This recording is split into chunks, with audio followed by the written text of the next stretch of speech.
Hello friends, एक बार फिर स्वागत करेंगे आपके अपने YouTube channel GDS GK classes में। दोस्तों, आज के इस वीडियो में बहुत ही खास क्वेश्चन आने वाले हैं। आपका जो एसएससी जीडी का जो सीरीज चल रहा है, इसको हम कंटिन्यू करेंगे और इसमें टॉप 25 क्वेश्चन हैं।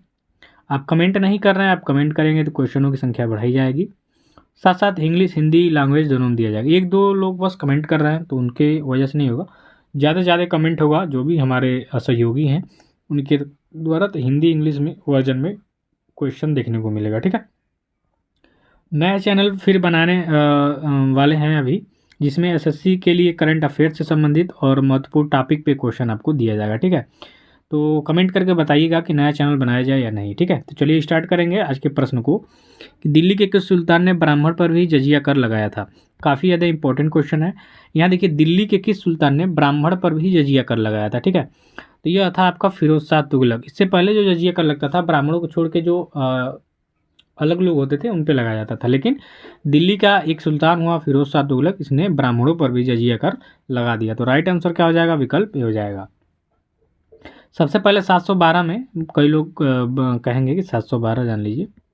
ठीक है, मोहम्मद बिन कासिम ने लगाया था, तो सिंध, बस सिंध क्षेत्र में ही लगाया था, वो दिल्ली के सल्तनत से संबंधित नहीं है। ठीक है, तो कई लोग कमेंट करेंगे कि सर मोहम्मद बिन कासिम ने, तो मोहम्मद बिन कासिम यार सिंध तक ही बस सिमट के रह गया था। ठीक है, वो दिल्ली तक नहीं पहुंचा था, लेकिन यहाँ दिल्ली की बात हो रही है, याद रखिएगा।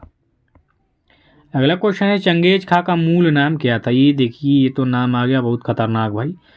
जो चंगेज खान का इतिहास नहीं जानता है, पहले जाके भाई चंगेज खां का इतिहास पढ़ना। ठीक है, तब मालूम चलेगा। ये एक मंगोल था। ठीक है, ये क्या था? मंगोल था। बहुत ही खतरनाक, लगभग विश्व के सबसे ज़्यादा जो क्षेत्र था इसी का था। ठीक है, तो इसका नाम था आपका तेमुचीन। ये एक छोटे से कबीले से शुरुआत करता है दोस्तों, और देखते देखते विश्व में ये बहुत सारे क्षेत्रों को जीत के और एक बड़े भूभाग पे अधिकार कर लिया था। ठीक है, और समझ लीजिए कि चीन में तो इसकी इतनी संतानें हैं, क्या ही बताया जाए। ठीक है, इतनी सारी इसकी पत्नियां रहीं, इतने सारे इसके पुत्र रहे कि क्या ही बताया जाए। ठीक है, बहुत ही खतरनाक आदमी। मरने के बाद भी बोला था कि मुझे ऐसे जगह दफनाना कि कोई भविष्य में मेरी जो कब्र में लाश होगी उसको पा ना पाए। तो इसको मरने के बाद मिट्टी में दफना के और कई सौ घोड़ों के साथ वहाँ पे दौड़ा दिया गया, सैनिकों के साथ बैठा के। ठीक है, और बाद में उन सैनिकों को क्या कर दिया गया? मार दिया गया, ताकि यह जो राज है राज ही रहे, कोई किसी को न बता पाए कि जो चंगेज खान है इस कहाँ दफन किया गया था। तो काफ़ी इंटरेस्टिंग चीज़ है चंगेज खान, इसको आप पढ़िएगा। ठीक है, चलिए अगले नंबर के क्वेश्चन में देखेंगे कि नहर निर्माण कराने वाला दिल्ली का प्रथम। अब देखिए, दिल्ली दिल्ली दिल्ली, तो दिल्ली सल्तनत से क्वेश्चन आ रहा है, दिल्ली सल्तनत से क्वेश्चन आएगा भी। ठीक है, तो नहर निर्माण कराने वाला दिल्ली का जो प्रथम सुल्तान था वो आपका गयासुद्दीन तुगलक था। कौन था दोस्तों? गयासुद्दीन तुगलक। और दिल्ली का कौन सुल्तान था जिसने ब्राह्मणों पर भी जजिया कर लगाया था आपका? तो फिरोज शाह तुगलक। ये दोनों चीज़ याद रखिएगा कि नहर निर्माण कराने वाला कौन था? गयासुद्दीन तुगलक। ब्राह्मणों पर जजिया कर लगाने वाला दिल्ली का शासक कौन था?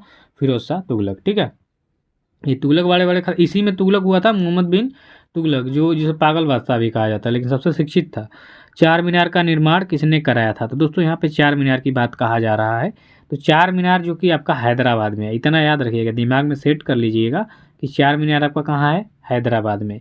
और इसका निर्माण जो करवाया था वो करवाया था आपका कुली कुतुब शाह। तो सही उत्तर क्या हो जाएगा आपका? विकल्प डी हो जाएगा। अगले क्वेश्चन में है कि विजयनगर किस नदी के तट पर स्थित है। तो मित्रों, विजयनगर की बात कर लेंगे तो यह आपके तुंगभद्रा नदी पर स्थित है। ठीक है, अब विजयनगर साम्राज्य भी आपके इधर ही है। ठीक है, तो विजयनगर किस नदी पे है आपका? देखिए, विजयनगर, वही विजयनगर साम्राज्य की बात हो रही, तो विजयनगर आपके तुंगभद्रा नदी के तट पर स्थित है। ठीक है, हरिहर और बुक्का नामक भाइयों ने विजयनगर साम्राज्य की स्थापना की थी। ठीक है, इतना याद रखिएगा। आगे का प्रश्न देख लेंगे कि महमूद बेगड़ा किस राज्य का प्रसिद्ध सुल्तान था। तो महमूद बेगड़ा आपका गुजरात का बहुत ही फेमस ये सुल्तान था। ठीक है, इसके बारे में भी आप पढ़ेंगे तो बहुत ही इंटरेस्टिंग चीज़ मिलेगी। ठीक है, तो महमूद बेगड़ा किस राज्य से संबंधित है आपका? यह सुल्तान था तो गुजरात से। ठीक है, चलिए, यही गुजरात विजय अभियान के दौरान अकबर ने इसको हराया था, याद रखिएगा। कबीर के गुरु कौन थे? तो दोस्तों, कबीर के गुरु कौन थे? तो रामानंद थे। अब कबीर दास का सब लोग जानते होंगे, कबीर दास के बारे में। ठीक है, तो कबीर दास जो है इनके गुरु थे आपके रामानंद जी। अगला क्वेश्चन है कि 1857 के विद्रोह का नेतृत्व बिहार में किसने किया? 1857 यानी प्रथम स्वतंत्रता संग्राम इसको बोला जाता है। क्या बोला जाता है दोस्तों? प्रथम स्वतंत्रता संग्राम 1857 या 1857 की क्रांति। ठीक है, ये जो चीज़ें थी इसमें बहुत सारे चीज़ें थे जो अंग्रेज़ों से लड़ने के लिए भारतीय सत्ता एकजुट होकर अंग्रेज़ों का विरोध किया, लेकिन असफल रही।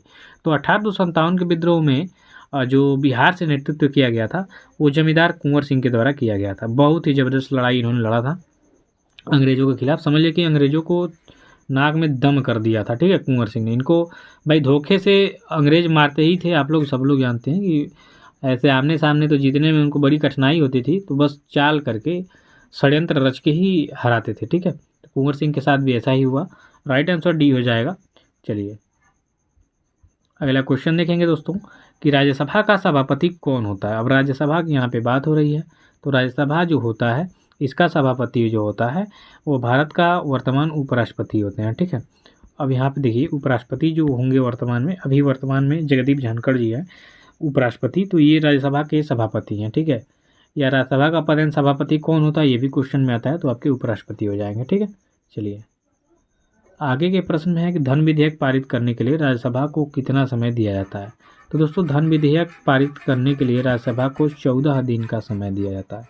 तो यहाँ पे सही उत्तर आपका जो विकल्प बी है सही उत्तर हो जाएगा। आगे के प्रश्न में उपराष्ट्रपति का निर्वाचन किसके द्वारा होता है? तो उपराष्ट्रपति का निर्वाचन होता है आपके संसद के द्वारा। ठीक है, तो राइट आंसर क्या हो जाएगा आपका? ये जनता के द्वारा नहीं चुने जाते हैं, याद रखिएगा। डायरेक्ट जनता द्वारा नहीं चुन के जाते हैं, जनता द्वारा लोकसभा विधानसभा के सदस्य चुन के जाते हैं। ठीक है, लेकिन उपराष्ट्रपति राष्ट्रपति का निर्वाचन ये आपके संसद के द्वारा होता है। ठीक है, चलिए अगला क्वेश्चन है उत्तर प्रदेश से राज्यसभा के लिए कितने सदस्य चुने जाते हैं? अब देखिए उत्तर प्रदेश की यहाँ पे बात आई है, तो सबसे पहले जान लीजिए कि विधानसभा सीट है आपकी यहाँ पे 403 प्लस एक और आता है आंग्ल वाला। ठीक है, तो 403 ऐसे मान के चलेंगे। आपका 80 सीट है, 80 सीट है आपका लोकसभा का।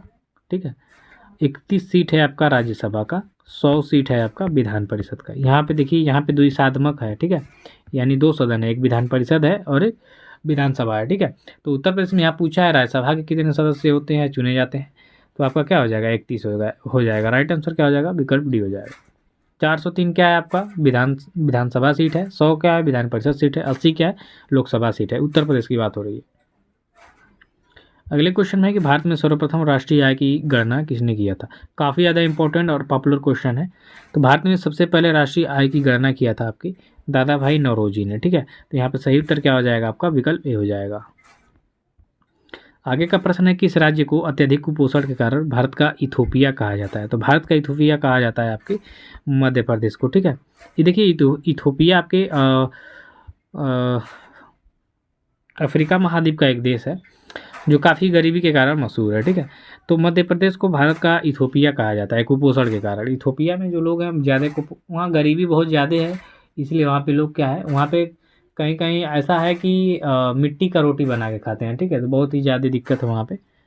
ठीक, चलिए आगे देखेंगे कि भारतीय स्टेट बैंक की स्थापना किस वर्ष हुई थी? तो 1955। इसका आँख बंद करके सही कर देंगे कि 1955 ईस्वी में भारतीय स्टेट बैंक की स्थापना हुई थी। आगे का प्रश्न देखें किस ग्रह को नीला ग्रह कहा जाता है? तो नीला ग्रह कहा जाता है दोस्तों किसको? पृथ्वी को, क्योंकि ये नीला दिखता है आपके अंतरिक्ष से। और नीला क्यों दिखता है? तो सबसे पहले यहाँ पे पानी की उपस्थिति है। ठीक है, तो किस ग्रह को नीला ग्रह कहा जाता है दोस्तों? पृथ्वी को।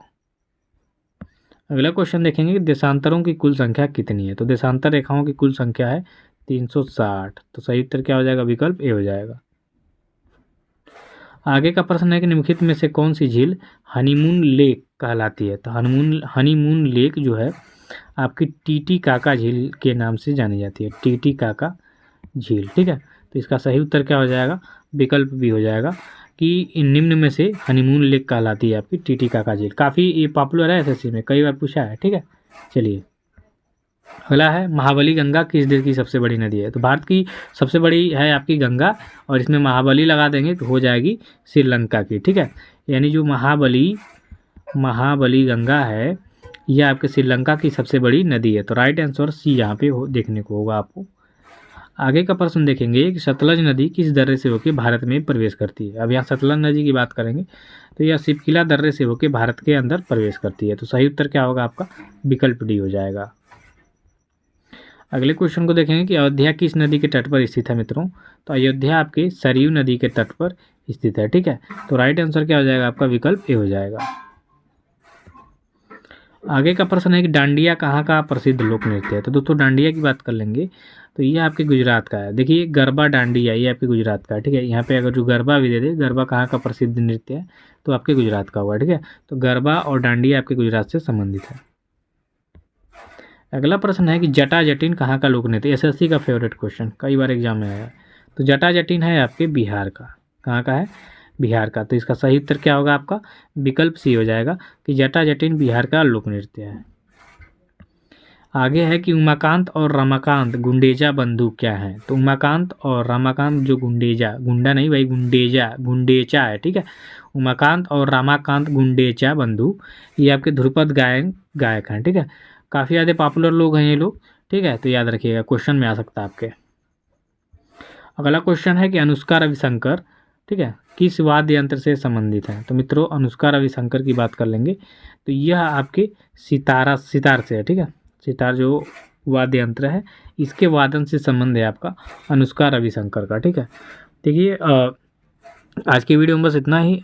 शाम 8 बजे जो आपका वीडियो दिया जाएगा Delhi police constable, SSC CGL, CHSL, ठीक है, उसमें टॉप 50 क्वेश्चन होंगे। और नए चैनल की मैंने बात कर दिया है, अगर जो आप चाहते हैं टॉपिक वाइज पढ़ना, सॉल्यूशन और करंट अफेयर्स, तो नया चैनल बनाया जाए, इसके लिए आप कमेंट करेंगे, ठीक है। धन्यवाद, थैंक यू सो मच मित्रों।